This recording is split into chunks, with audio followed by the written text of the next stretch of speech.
Hi everybody, thank you for the introduction. So my name is Roey. I'm going to present today our work about controlling the latent space at inference time. Most of this work was done by Firas, that couldn't present today, and by Alon, that will present after me. It's a joint work with Lihi, Zelnik-Manor from the Technion, and let me start. So I can't change the direction of the wind, but I can adjust my sails to always reach my destination. Our approach is inspired by this Jimmy Dean citation. We acknowledge that we cannot modify the network after it has been trained. However, what we can do is control the latent representation in order to control the output.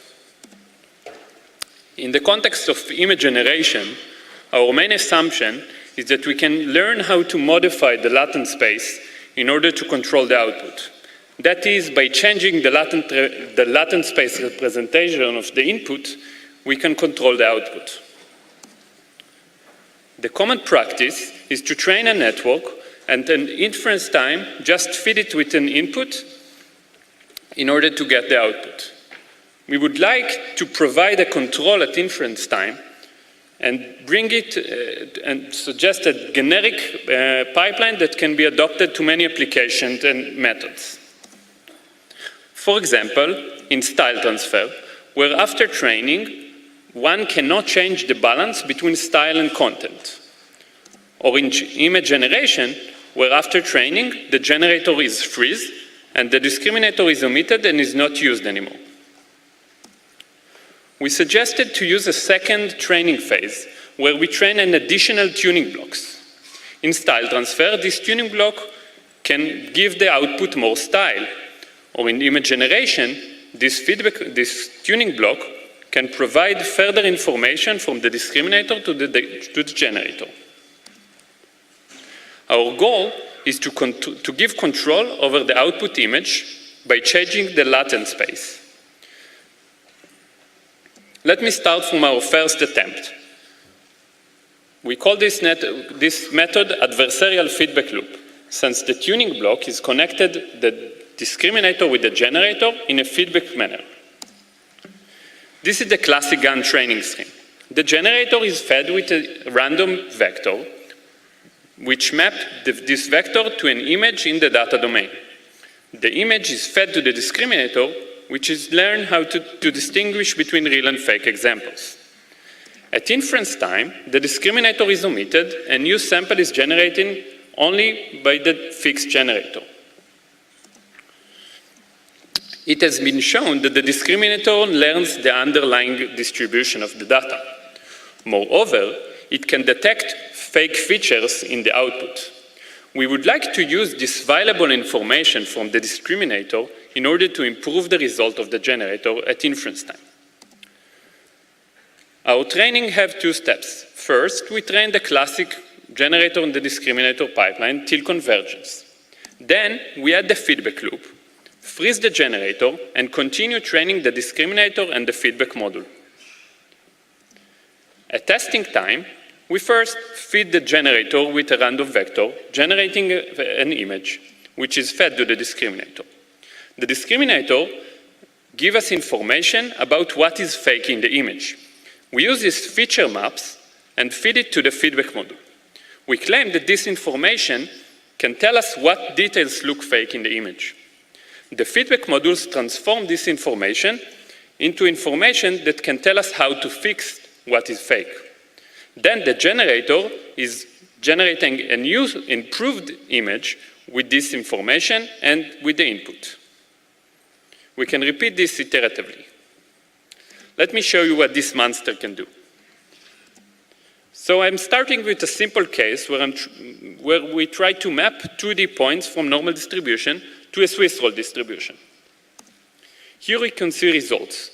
On the left is the baseline method, and on the right is the baseline method with our feedback correction. Real examples are marked by yellow and fake examples by green. As you can see, the feedback module can correct the errors and improve the result. Here we change the setting a bit, and we sample from a normal distribution with a larger variance. Although this is an extreme case, you can see that the feedback correction can improve the results. in some of the cases. Our first experiment is image generation using CIFAR10 with small images of size of 32 by 32. We added one feedback module to the network, and we test on 3 different baselines. Here I'm showing the results in quantitative comparison and term of inception score. You can see our results in orange compared to the baseline method in blue. In terms of inception score, over all 3 baseline methods, we improved significantly. Our second experiment is using face generation with Celeb-A datasets which compose of larger images. We use DC-GAN architecture as baseline and added to it 4 feedback modules. This is the baseline results. As I'm sure most of you already seen in the past, it contains some artifacts. And now I will show you the improved results with the feedback correction. Let me try to show it in larger images. This is the baseline and our results. As you can see, it can improve the results and correct some artifacts. In terms of quantitative comparison, we use FID to compare between the baseline and our results. We can control the influence of the feedback module using a single alpha parameter, which controls the adding latent space. This is why our method marked here by many blue dots. As you can see, alpha equal to 0.5 improved the FID significantly compared with the baseline. At the top, you can see examples of different value of alpha. As you can see, when we go from alpha 0 to 1, the artifacts improved. Disappear. Our next experiment is feedback switching. Let me first remind you again what is the general pipeline. We feed an input vector to the generator to generate a baseline image. This baseline image is fed to the discriminator, which its outputs, its feature maps are fed to the feedback module and back to the generator in order to improve the output image. But what will happen if I will break the connection between the baseline image and the discriminator? Instead of feeding it with the baseline image, I will feed a different image of a reference person. Let me show you some results. On the left, you can see the baseline DC-GAN results. And on the right, the reference image that I'm feeding to the discriminator. When I'm increasing the value of alpha, the images become more and more similar to the reference. And in addition, the artifacts are disappeared. Next, we ask if we can use this feedback loop in order to contribute to a more complex problem. We try to tackle the problem of super resolution, where the task is 4 times super resolution with B-cubic downsampling. We adopted ESR-GAN, the top-ranked method in PERM challenge from last ECCV. The challenge here, compared to the previous experiment, is that the objective is much more complex. It contains GAN, perceptual loss, and L1. Also, the networks are much larger and contain 23 residual blocks with many parameters. Last, the discriminator and the generator architectures differ fundamentally, which ask us to match the size of the features. Our solution is to use 4 feedback modules with 3 conveyors in each one of them, and to use upsample in order to match the size of the features. We follow the evaluation suggestions in the PERM challenge for perceptual super resolution, and we use perceptual index, which is a combination of 2 non-reference image quality measures, as Yochai showed you in the previous session, and RMSC. As you can see, we compare both the perceptual index and the distortion in comparison to the baseline method. Let me finish with some examples. So this is the low resolution image. Here you can see the baseline image and our improved result. Let me show you this one more time. This is the baseline image and our improved result. As you can see, that the fine details after the improvement of the feedback module become much more similar to the ground truth. One more example. So this is the low resolution image, the baseline image, and our results. Here you can see something quite interesting in the green box. As you can see, the orientation of the lines in the baseline image are wrong. And our correction can bring them back to the right orientation, as marked here by the yellow lines. So, take-home message till now. The feedback loop that I just described allows us to utilize the discriminator at test time, and by that, to improve the quality of the generated images. Let me now give Alon to present the second concept that we try with the tuning blocks.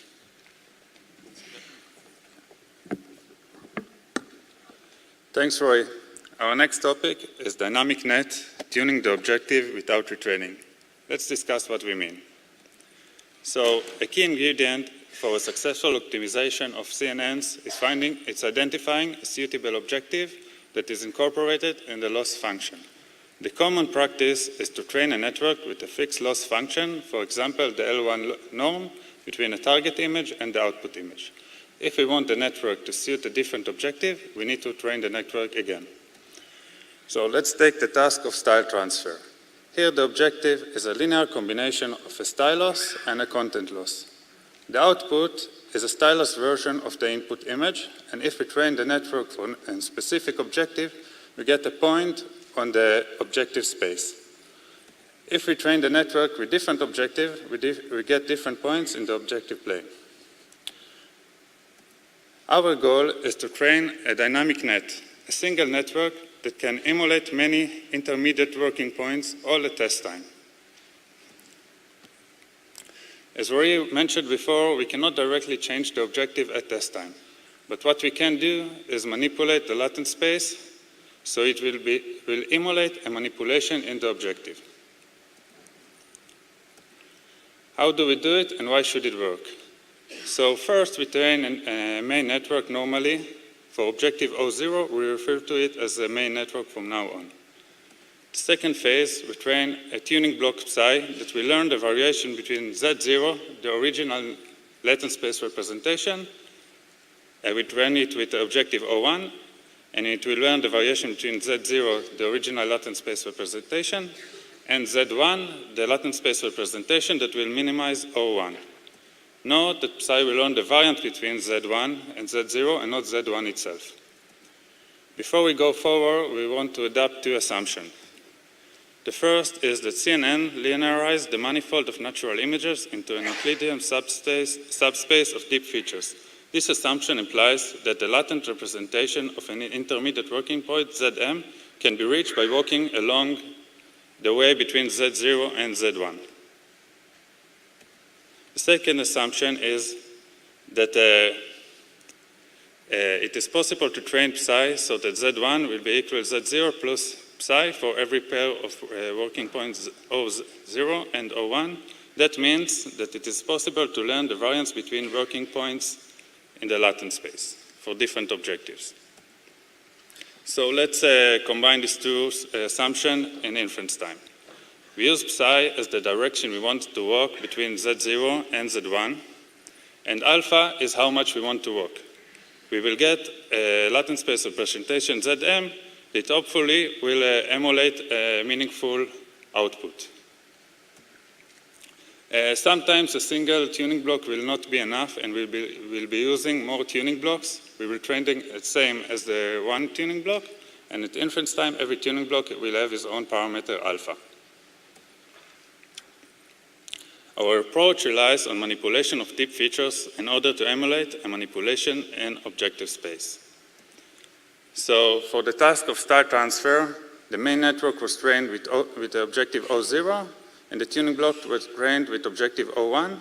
The only difference is the balance between the content loss and the style loss. Let's see what happens in practice. Here we have a main network trained with a specific objective. The result of the network we can see on the left, and the result in the objective space we can see on the right with the X. If we train more networks with different objectives, we get different results. Let's try the naive approach of just blending two networks in image space by two networks with different objectives, by walking across the line between, by blending between them. As we can see here, we get a blurry result. Now let's try the dynamic net with a main network and tuning blocks trained for the same objective as the networks from before.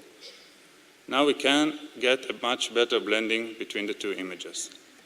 But we can do even better by using a smaller variance between the objective, by using a main network trained for balanced objective and tuning blocks trained for more content and tuning blocks trained for more style. Now, if we traverse between the 2 points, we get a really nice blending of the style between the two different objectives. So we do the same, we compare ourselves, only for comparison. We show also what happens if we do the same thing with image blending in image space. Here you can see the orange and yellow curves. That doesn't get the same result. So our first contribution is that using a single training session, the dynamic net can emulate networks trained with a variety of different objectives.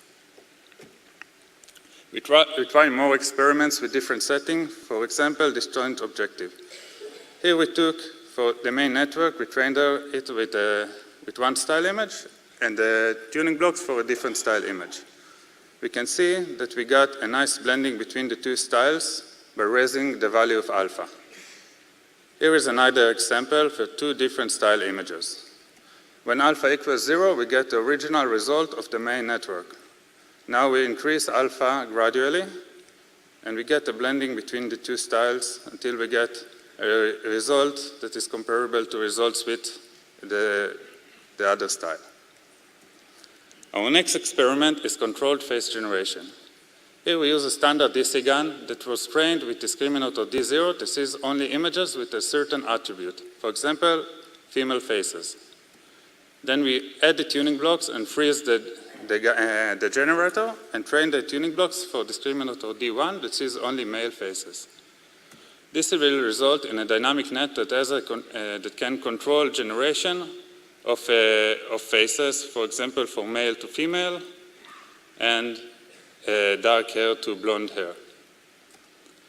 So the dynamic net enables adaptation without retraining. Our next example is image completion. Here the network gets an image with a hole inside, and we train the network to complete the hole. The loss here is a combination of the L1 norm and a gun. Does the balance between the gun and the L1 norm matter? As Roey said before, it matters. So if we train a network with kind of optimal balance between them, we can get nice result. If we change the balance between them, we can get suboptimal result, as you can see, many artifacts. So we try to fix a network that gives us artifacts by taking a suboptimal network and then train the tuning blocks only for the L1 norm. As you can see, by choosing an alpha between 1 and 0, we got a sharp and nice result. Here are some more results for different networks with different balances, and we can see that for every image, we got the best result for a different value of alpha. So our third contribution is that the dynamic net has the ability to traverse the objective space at test time, shrinking the search space during training. That means that the dynamic net is robust for the objective. So summing up, we introduced a new idea that incorporates meaningful manipulation of latent space at post-training time. The dynamic net can control the objective, and the adversarial feedback loop can improve results. So our take-home message is the latent space can be manipulated such that it allows us to have diversified control and inference time. Thank you.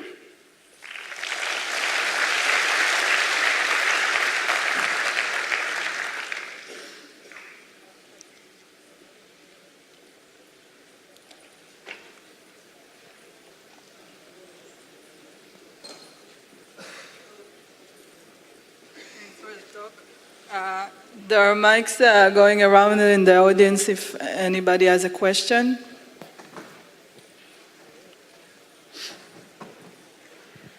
Thank you. Very nice talk and very interesting perspective.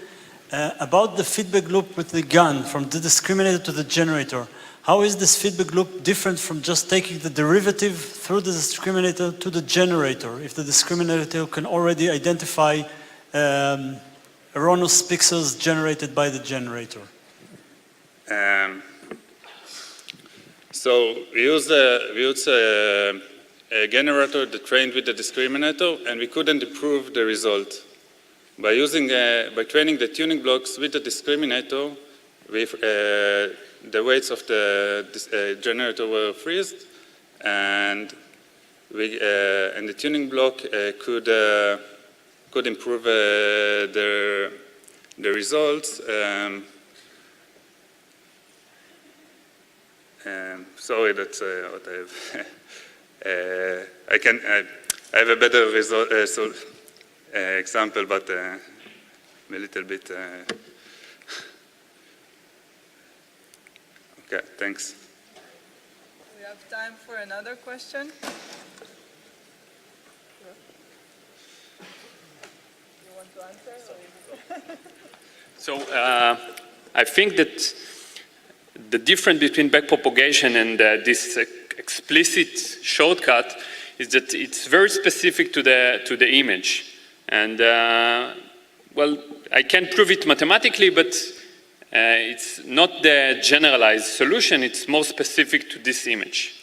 Also, I think that more special Merchavi information flow this way, which is not really what happened in the backpropagation because you use large batches and this information is lost. Okay, so let's thank both speakers.